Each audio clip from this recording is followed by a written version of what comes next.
네, 정치권 소식 먼저 짚어보겠습니다. 더불어민주당 경선에서 현역 박용진 의원을 꺾고 강북을 후보로 결정됐던 조수진 변호사가 사퇴했습니다. 예, 민주당은 곧바로 새 후보 한민수 대변인을 공천했습니다. 국회 취재기자 연결하겠습니다.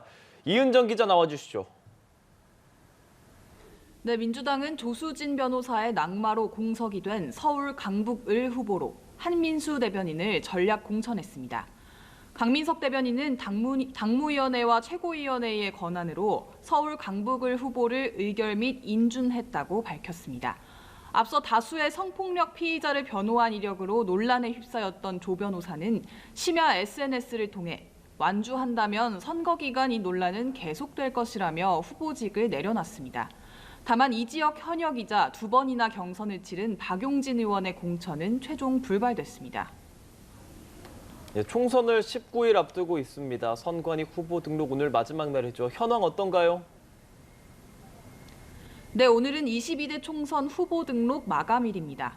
등록 첫날인 어제 254개 지역구에 총 607명의 후보자가 접수를 마쳐 2.39대 1의 경쟁률을 기록했습니다. 비례대표 후보자 등록을 신청한 정당은 어제 기준 14곳입니다. 정당과 후보자 기호는 마감 시한인 오늘 오후 6시를 기준으로 국회 다수 의석을 확보한 정당, 의석이 없는 정당 중 가나다순, 무소속 순서로 정해집니다. 국민의힘 위성정당인 국민의미래는 기호 4번 확보를 위해 후보 등록 마감일인 오늘 급히 5명의 지역구 현역 의원을 수혈했습니다. 오후 중으로 정당별 의석수가 크게 달라지지 않는 한 민주당이 주도하는 범야권 비례위성정당, 더불어민주연합이 기호 3번, 국민의미래가 기호 4번을 각각 받을 거로 전망됩니다. 비례투표용지에는 비례 후보를 따로 내지 않는 민주당과 국민의힘이 빠지기 때문에 기호 3번 더불어민주연합이 가장 위에 배치될 것으로 보입니다. 네, 각 당에서는 오늘도 표심 공약을 위해서 바쁘게 움직이고 있죠. 네, 주요 행보 정리해 주시죠. 네, 양당 대표 오늘은 모두 선거 때마다 캐스팅보트 역할을 해왔던 충청 표심을 공략합니다. 국민의힘 한동훈 비상대책위원장은 오전 충남 보령, 당진을 찾아 범야권 극단주의자들을 막기 위해 여권에 힘을 실어달라고 호소했습니다. 이재명, 조국 이런 분들 그리고 통진당의 후예들이 대한민국의 사법 시스템과 민주주의 시스템을 무너뜨리겠다고 공언하고 있는 겁니다.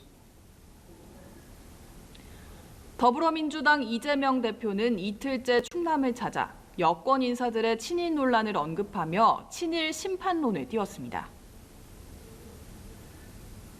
이번 선거는 신한일전을 짓고 있습니다. 국민의 뜻에 반하는 민주주의의 원리에 반하는 반국민적 정치 집단에 대해서는 어떤 심판을 하는지를 여러분께서 보여주실 걸로 믿습니다.